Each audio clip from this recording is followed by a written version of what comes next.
much honored to introduce the Dr. Jacob Nordengård, and you will hold a presentation on the not-so-hidden conspiracy of the World Economic Forum. It's an open conspiracy, you could say. The conspiracy is out in the open. My name is Jacob Nordengård, and I'm going to do a presentation now called The Shapers of the Future. And this will cover the origin, history, and how the World Economic Forum has become the major vehicle for a technocratic reshaping of humanity and the planet. I have a PhD in Science and Technology Studies from Linköping University. I'm a geographer, culture and media producer, and I'm also the founder of the Faros Foundation, and we work to highlight threats to democracy, freedom of thought, as well as against humanity itself. I'm also the CEO of publishing company Faros Media Productions. I've written 5 books about the global agenda and power play. My doctoral thesis, the first one, Order of Cow, it's called, was about the European Union energy politics and the goal to create a sustainable energy system less dependent on fossil fuels. It was out in 2012 and it's very topical now. I have also written a book about the Rockefeller philanthropies and their involvement in the climate issue. And my latest book, The Global Coup d'etat, Den globala statskuppen in Swedish, covers the background to the pandemic and how it became a trigger to implement a technocratic world order. This is a quote from the political scientist Samuel Huntington.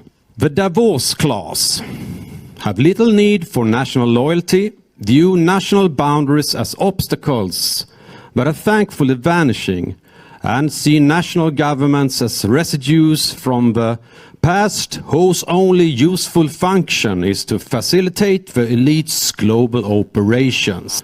Huntington knew what he was talking about. Himself a professor from the Harvard University, a hotbed for the creation of World Economic Forum. Huntington, he was an insider, very involved with power politics. Origins and history. In 1956, Special Studies Project was initiated by Nelson Rockefeller at the Rockefeller Brothers Fund. It was an ambitious project that addressed the problems of its day and how to solve them. Nelson, he had presidential ambitions. He had put together a brain trust to bring his aspirations to life. The young academician Henry Kissinger from Harvard was handpicked to serve as the project's manager. Henry, he had previously been involved in a study group on nuclear weapons at the influential think tank Council on Foreign Relations, together with David Rockefeller, Nelson's brother.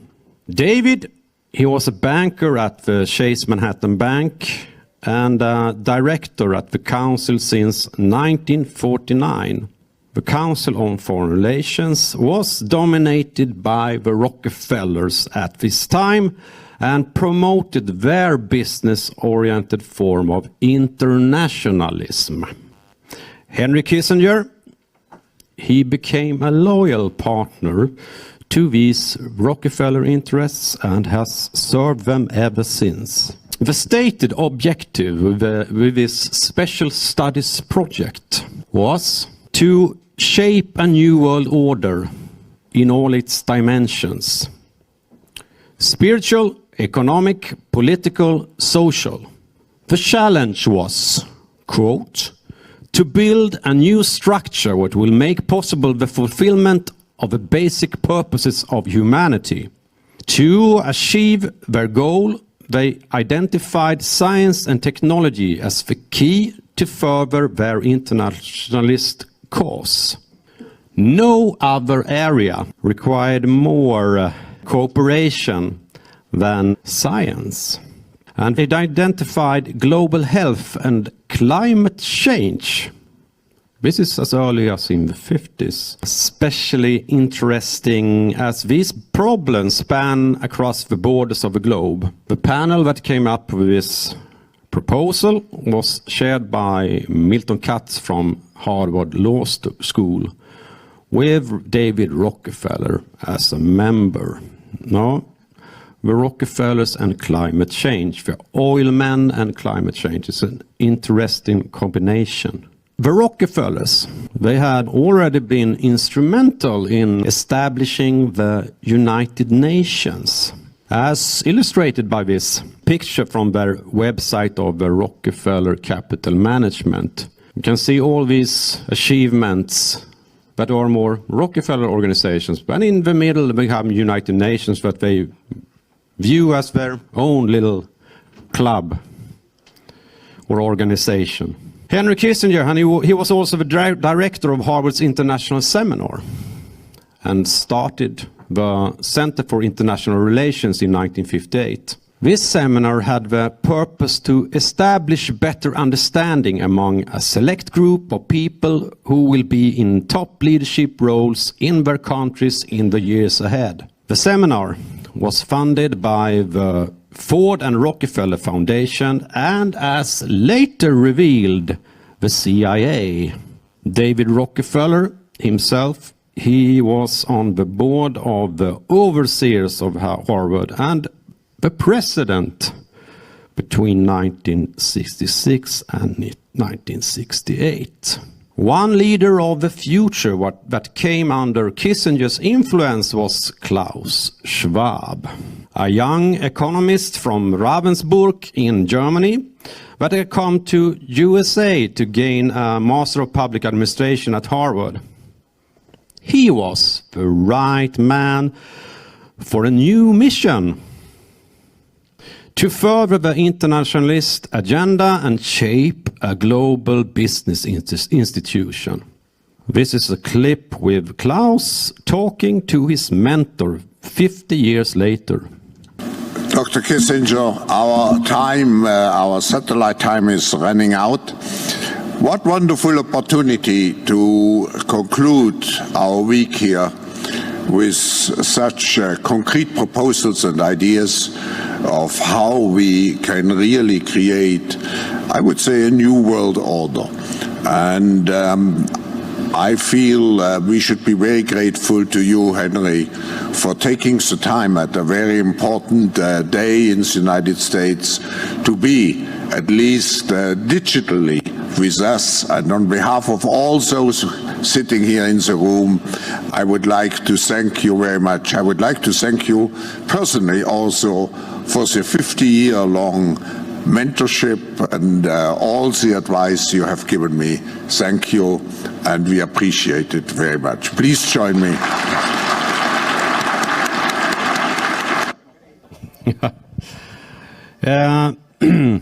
That was Klaus talking to his master, Kissinger. And Kissinger, of course, has his masters. In 1970, Klaus Schwab founded the European Management Forum in Switzerland in order to arrange meetings and allow top managers of corporations to interact with all their stakeholders. That means shareholders, suppliers, governments, and civil society. This forum would also spread new management techniques to the Europeans. To the inaugural meeting, Klaus had invited two academians involved with Harvard's International Seminar, Kenneth Galbraith and Herman Kahn. Other notable guests were Otto von Habsburg from the Pan-European Union. Anybody know about the Pan-European Union? Have anybody heard about the Kalergi plan? Yeah, Kalergi was involved with the Pan-European Union. And also Dame Barbara Ward from Columbia University in New York. The latter was a British economist that became an early promoter of sustainable development. This was to become an integral part of the forum's agenda. Barbara wrote the book Only One Earth, the care and maintenance of a small planet, as a framework for the United Nations Conference on the Environment in Stockholm in 1972. She also worked together with the Secretary General for the conference, Maurice Strong, to convince the developing nations to go along with the agenda. They were both members of the environmental think tank Club of Rome and closely associated with the Rockefeller interests. Strong was mentoring Klaus Schwab and was for many years a member of the forum's board. At the meeting in 1973, the president of the Club of Rome, Aurelio Peccei, was invited to talk about their report Limits to Growth and the World Problematic. Due to stress with a rising population and unsustainable use of resources, it was concluded that the planet was in need of a global management to take care of the planet. The Club of Rome had been started with a grant from Peccei's boss from Fiat, Giovanni Anelli, a close business associate and friend of David Rockefeller. At the same meeting, the Davos Manifesto was drafted. It stated, among others, that the management has to serve society. It must assume the role of a trustee of a material universe for future generation. It has to use the immaterial and material resources at its disposal in an optimal way. It has to continuously expand the frontiers of knowledge in management and technology. The forum decided that the elites of the world would take the roles as stewards of the planet. This meeting was sponsored by the European Communities and Prince Bernhard of the Netherlands. Anybody know about Prince Bernhard? He was the founder of the Bilderberg Group. In October 1973, the Arab countries started an oil embargo towards nations that had supported Israel during the Yom Kippur War. That meant that the price of oil increased with 300%. The oil crisis was a fact. This gave support to the warnings from the Club of Rome about resource scarcity. Later, the Saudi Arabian Minister of Petroleum, Sheikh Ahmed Zaki Yamani, stated this, that Henry Kissinger had been involved and used some of his diplomatic skills to kind of incite this embargo. An eventual rise in the price had also been discussed at the Bilderberg conference in Saltsjöbaden, Sweden in May 1973. Foresight. They had a problem that needed to be solved. To further the aspirations for a global management of the planet, the elite think tank Trilateral Commission was founded by David Rockefeller in 1973. They called for a new international economic order to better manage the world. The member, US Ambassador Richard Gardner, wrote an article in the Council on Foreign Relations magazine Foreign Affairs that explained the plan as an end run around national sovereignty. Eroding it piece by piece will accomplish much more than the old-fashioned frontal assault. Gardner had been a consultant to the Rockefeller Special Studies Project. What we had in mind was a new system that was technocratic, a society built and run by scientists and engineers. A high-tech society managed like a big corporation.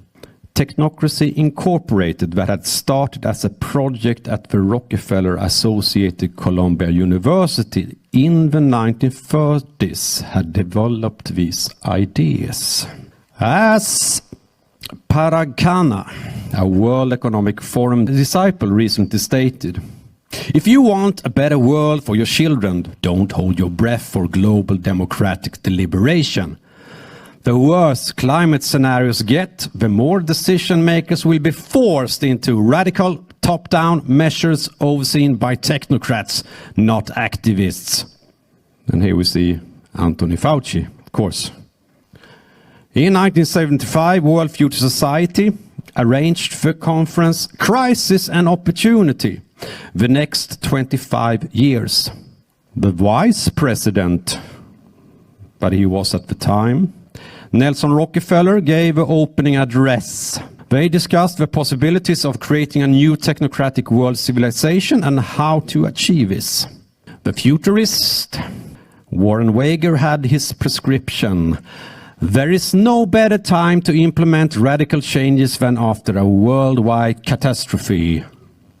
It was World Club of Rome's mission to warn about such events, shaping the future agenda.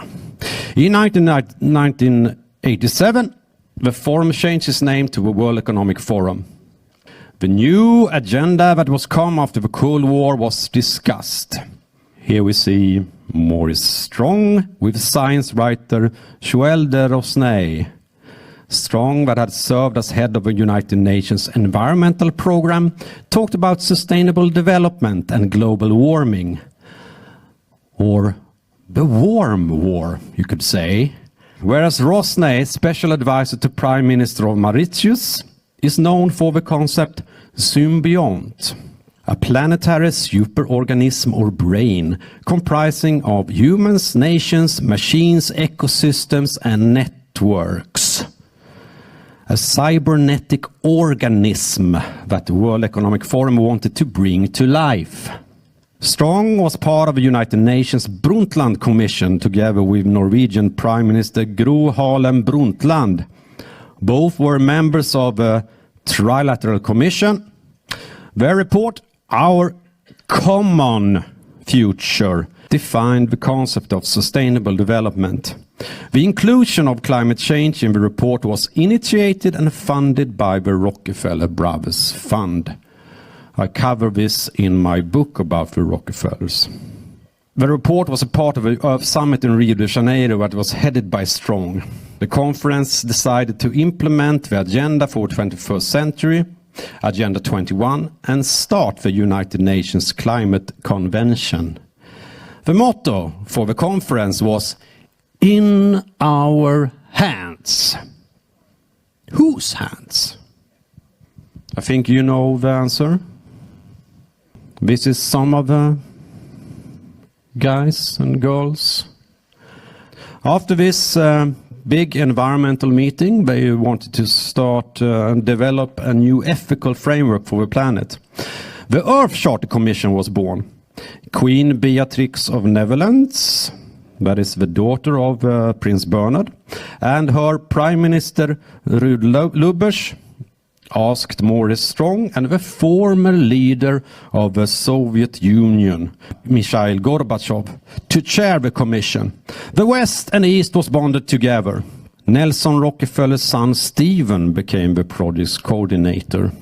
And it's very interesting to note that Royal Dutch Shell, you know, the royals in Netherlands, they have a lot of shares in Royal Dutch Shell, of course, and the Rockefellers with Exxon. These are the guys and girls that want to create our sustainable future. Stephen also gave seed money to the Global Scenario Group in order to create scenarios for how a planetary civilization could be created. This was led by Paul Raskins from the Earth Charter Commission and a member of the Club of Rome. In 2002, they released the book The Great Transition. The cover with a globe in pieces that are put together describes what it was all about. Build back better. They assumed that a general crisis for the needed transformation could be triggered by an unprecedented pandemic. The end goal was to achieve a world union with a world court and a world regulatory authority. Klaus had already started to educate leaders for transformation. This is in Klaus Schwab's own words. And I have to say, when I mention now names like Mrs. Merkel, even Vladimir Putin and so on, they all have been young global leaders of the World Economic Forum. Mm-hmm. But what we are very proud of now, the young generation, like Prime Minister Trudeau, President of Argentina and so on, that we penetrate the cabinets.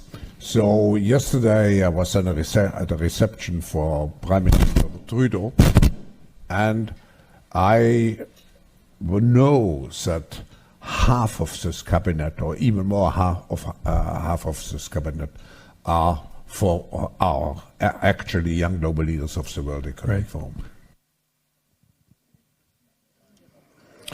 In 1992, Schwab and the World Economic Forum had started the program Global Leaders of Tomorrow, with leaders like Angela Merkel, Nicolas Sarkozy, José Manuel Barroso for European Union, Gordon Brown and Tony Blair.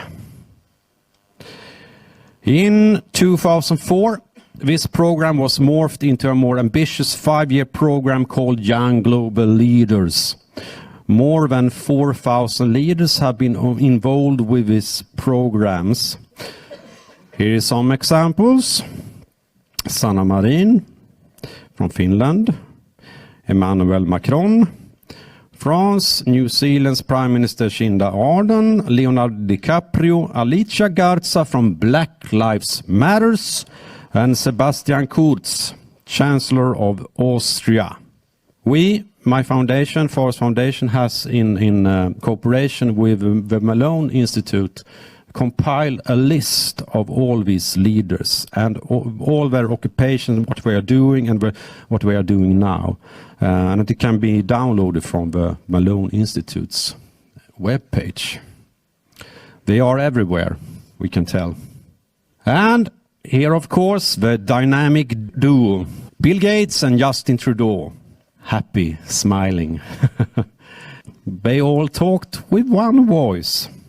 In 2005, the Young Global Leaders started the 2020 initiative to use scenario and vision exercises to understand current and future trends, risks and opportunities. Formulate a shared vision of the world in 2020 and create task forces to advance their vision. This was later renamed the 2030 Initiative. In 2006, World Economic Forum released their first global risks report. It stated that the risk of a pandemic flu was a dominant theme in the global conversation on risk, and that misinformation and infodemics could lead to a breakdown of trust. Both had to be countered. The same year saw the release of a military think tank RAND Corporation's report, Global Technological Revolution 2020. It predicted that RFID chips would be used to track products and people by 2020. Big changes was on the horizon. Management of the commons. In 2008, the global financial crisis hit the world. This became a trigger to reshape the system. In the middle of a crisis, World Economic Forum held its first summit on the global agenda in Dubai. The goal was to redesign the international system according to the needs of the 21st century. The world was, according to Schwab, in need of a fundamental reboot. It gave birth to a global brain trust. What have we heard this word before? The brain trust. Rockefeller Special Studies Project going global. The World Economic Forum's more than 70 Global Agenda Council with 1,500 thought leaders and experts, think tanks that would shape the agenda for the coming years. One of those were the Global Agenda Council on Pandemics. The annual meeting in 2009 was titled Shaping the Post-Crisis World and gave birth to the Global Redesign Initiative, consisting of a newly founded Global Agenda Councils. The Global Agenda Council on the Future of Governments concluded in their reports that the current order had 4 governance gaps: lack of trust, lack of incentives, lack of institutions, and a lack of time. The governments were in danger of being irrelevant, and a new approach was needed. The solution was a digital Marshall Plan with e-governments to engage the citizens. It stated that this would help develop better warning systems for disaster and crisis prevention and for preventing problems in the global economy. It would enable new forms of global cooperation and governance. No one should be left behind. Henry Kissinger wrote in New York Times that the ultimate challenge is to shape the common concern of most countries regarding the economic crisis, together with a common fear of jihadist terrorism, into a common strategy, reinforced by the realization that new issues like proliferation, energy and climate change permit no national or regional solution. Due to the crisis, G20, consisting of the world's 20 biggest economies, including Russia and China and the European Union, became the premier political forum to discuss and manage global problems. As the president of the European Council, Herman van Rompuy, said, 2009 is also the first year of global governance, with the establishment of a G20 in the middle of a financial crisis. World Economic Forum was closely aligned. Several of the leaders had been part of Schwab's Young Global Leaders scheme. G20 took over the position from the G7, G8, and is working to establish a new international economic order. They gather all central actors that shape the global agenda, like United Nations, the World Bank, and the OECD. And you have probably seen this. In 2010, Rockefeller Foundation released the report Scenarios for the Future and International Development. It contained scenarios that discussed how the technological development could be furthered or hindered in the future. Lockstep discussed the possibility of a severe pandemic, hack attack, cyber warfare and resource shortages, and Clever Together, a united world that worked together to solve global problems. I will get back to these scenarios. The year after, World Economic Forum started the Grassroots Initiative. Grassroots, World Economic Forum. This global shapers community consisted of people under the age of 30. It has since grown to 479 hubs all over the world with over 14,000 members. The mission is to empower young people to play an active role in shaping local, regional and global agendas. These young grassroots are led by Klaus Schwab and have to be endorsed by an existing shaper or another member of the World Economic Forum community. In 2015, World Economic Forum transformed into an international organization for public-private partnership and was ready for a new, more active role in shaping the future. The time had come for the great transformation. In 2015, United Nations Agenda 2030 with 17 global goals was decided. Schwab and the forum was well prepared. At the annual meeting in 2016, Klaus Schwab declared the fourth industrial revolution. Very satisfied. This is a plan to totally reshape the planet and humanity with digital technology, artificial intelligence, robots,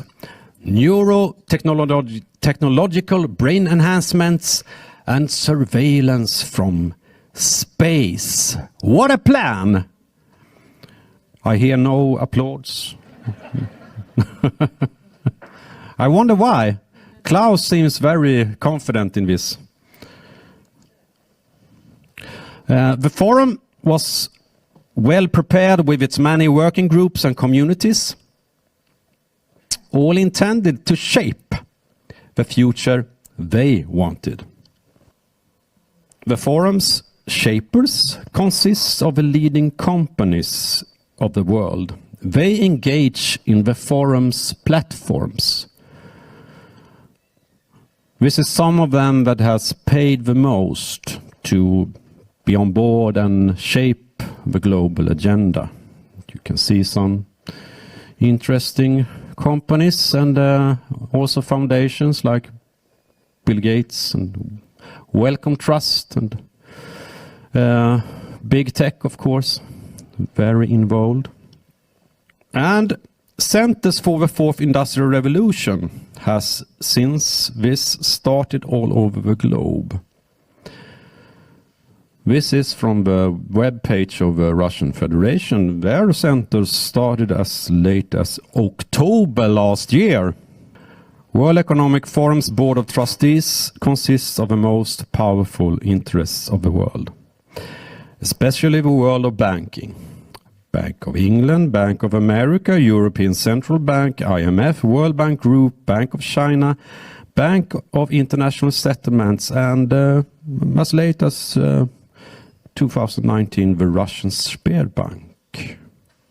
These are the trustees of a material universe for future generations. This is just some names. Ursula von der Leyen was in the World Economic Forum's Board of Trustees in 2019, before she became loyal to the agenda as a European head of the Commission. Here we also find Larry Fink from BlackRock and David Rubenstein from Carlyle Group. These both men are members of the Council on Foreign Relations and the Trilateral Commission. Rubenstein, he also sits on the board of the Harvard Corporation. The connections are still tight with the university where the ideas for the forum was initiated. In June 2019, the forum signed a formal partnership with the United Nations. Nobody talked about this in the news. No newspaper, no television, no radio, nobody said nothing about this. This has become a powerful alliance to execute the agenda. The cooperation had, however, been going on for a couple of years. The United Nations Deputy Secretary General Amina Mohammed has, for example, been on the board of a Young Global Leaders since 2017. The forum committed itself to finance Agenda 2030 and work with areas like climate change, health, digital cooperation, gender, and education. The global goals would all be solved through the use of disruptive technologies of the fourth industrial revolution. The same year, G20 in Japan introduced the Society 5.0 concept, connecting United Nations Agenda 2030 with the World Economic Forum's fourth industrial revolution. United Nations, World Economic Forum and G20 forms the troika of global governance. This is the top-down management of the planet, the managers, executing the future agenda. In September 2019, United Nations initiated the Decade of Action. The plan was about to be implemented.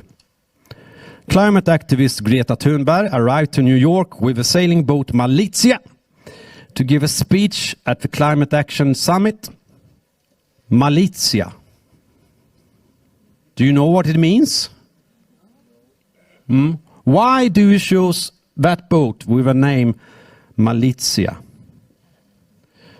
This trip was sponsored by Prince Albert from Monaco, a member of the World Economic Forum. It was a race the billionaires of the world had to win. The motto, "Unite behind the science," was an echo of a statement from the Rockefeller Brothers Fund's Special Studies project 60 years earlier. And that was also when they decided that climate change was something that could be very useful. At the same meeting, the Club of Rome declared a planetary emergency facing climate, biodiversity and health. This was eerily similar to the scenario Fortress World from the Great Transition Initiative from 2002. The forces of global order take action. International, military, corporate and governance bodies supported by the most powerful national governments form the self-styled Alliance for Global Salvation. Using a revamped United Nations as their platform, a state of planetary emergency is declared. The alliance would then implement draconian measures. In 2002, we said this. The scenarios tell a lot about the future agenda. Less than a month later, the exercise event 2.1 was held by Johns Hopkins Center for Health Security in cooperation with Bill and Melinda Gates Foundation and World Economic Forum. It was stated that a severe pandemic which becomes Event 2.1 would require reliable cooperation among several industries, national governments and key international institutions. They needed to prepare for the event that would become a pandemic.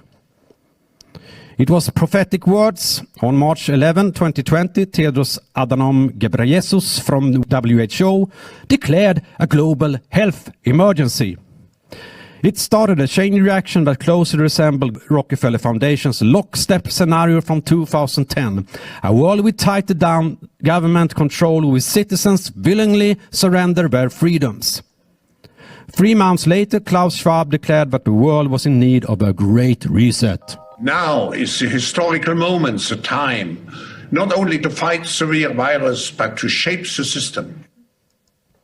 It was echoed by United Nations Secretary General Antonio Guterres. The Great Reset is a welcome recognition that this human tragedy must be a wake-up call. It is imperative that we reimagine, rebuild, redesign, reinvigorate and rebalance our world. Rebalancing investment, harnessing science and technology, and advancing the transition to net zero emissions, all elements of the Great Reset, are fundamental to building the future we need. The future you need. Not my future. The World Economic Forum and United Nations had their prescription ready. The working group shaping the future of health had been in preparation since 2016. Here are some examples on their kind of solutions: artificial organ bioengineering, gene editing, preventive medicine and precision medicine. Do you like that? No? The working group was also deeply involved in the immunization agenda to co-create the future of vaccines. The Commons project was started by young global leader Paul Meyer and Rockefeller Foundation in 2019 to unlock the full potential of technology and data for the common good. We have seen and paid for the consequences.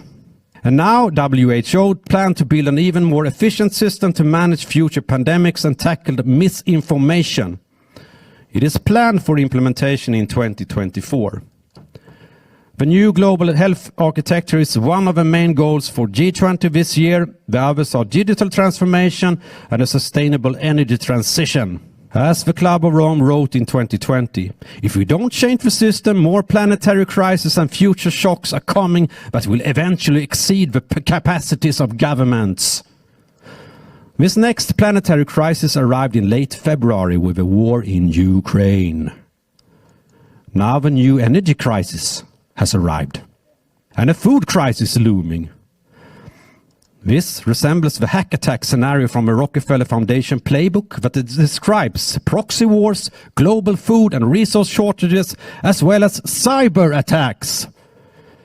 As Klaus Schwab said last year, in order to shape the future, you have to control the narrative.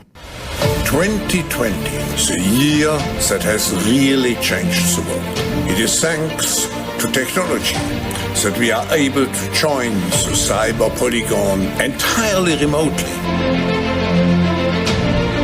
This training is another step in creating a trusted digital environment and fostering open dialogue to discuss even the most challenging cybersecurity issues. Nobody can fight these phenomena, which are only going to increase in the next couple of years in this dynamic technological environment. As this world grows in force, and this happens throughout the world, it's just a statement of the obvious. You need to protect people properly.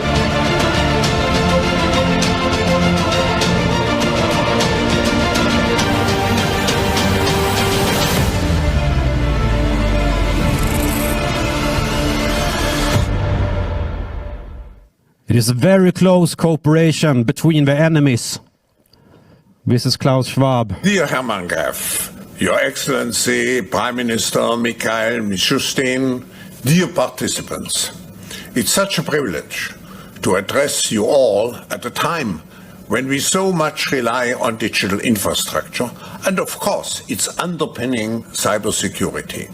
I wish to thank in particular my good friend and committed partner at the World Economic Forum, Mr. Hermann Gref, the CEO and chairman of the executive board at Sberbank, and of course also a member of the board of trustees of the World Economic Forum. The forum has built an excellent relationship with the Russian Federation, both with the business community as well as with the government. I was pleased to meet with President Putin last year, and I look forward to deepening this relationship with you, Mr. Prime Minister, and your government. The relation has been very close. Vladimir Putin and Henry Kissinger has had quite long, warm relations, according to Russian news agency TASS. World Economic Forum has already prepared a new meal, a food system transition that will change what we eat. Synthetic food, insects, and a digitized food system. The energy system is also set to transform, to shape a global smart grid, and to create the Internet of Everything, where things and people are connected into one global net, with data to be shared, monitored and controlled, just like the RAND report predicted in 2006. This comes with digital identities to rule us all. The ID 2020 Alliance was created in 2017 by Rockefeller Foundation, Gavi, the Vaccine Alliance, and Microsoft. This will introduce a system with carbon credits, with allowances on how much or what we can purchase and eat without risking the planetary health. Do you think Henry Kissinger will have a card like this? Central bank digital currency is now being introduced. This is also a major theme for the G20. It gives central control over every transaction. A social credit system is in line to be introduced in order to rate and influence our behavior. And on top of it all, a digital guard that acts as judge and overseer. A cybernetic world organism. Joël de Rosnay called it the macroscope, a tool to study, predict and direct human activity. It also goes back to the science fiction writer H.G. Wells' vision of the world brain, as well as Oliver Rice's The World Sensorium. All for the care and maintenance of a small planet that Barbara Ward called for in 1972. And now the last slides. The future of the global commons. Last year, Antonio Guterres released our common agenda with 12 future commitments that will bring the new multilateral system to life. It follows the scenario clever together from the Rockefeller report. Centralized global oversight and governance structures sprang up, not just for energy use, but also for disease and technology standards. Nation states lost some of their power and importance as global architecture strengthened and regional governance structures emerged. International oversight entities like the UN took on new levels of authority. In March 18 this year, the former Swedish Prime Minister Stefan Löfven was chosen as co-chair to the high-level advisory board on effective multilateralism, but works to further this agenda. Nice choice? David Rockefeller said in 1991, "It would have been impossible for us to develop our plan for the world if we had been subjected to the lights of publicity during those years. But the world is now more sophisticated and prepared to march towards a world government. The supranational sovereignty of an intellectual elite and world bankers is surely preferable to the national autodetermination practiced in past centuries. This is a very old dream coming true." The New Atlantis by Francis Bacon, about the scientists ruling the world, but in this version with the bankers at the top. But the future isn't written in stone, and now these plans are out in the light. I say it is time that we, as humans, come together and say no to these transhuman fantasies and scientific management of the planet, and shape the future we want as humans. Thank you.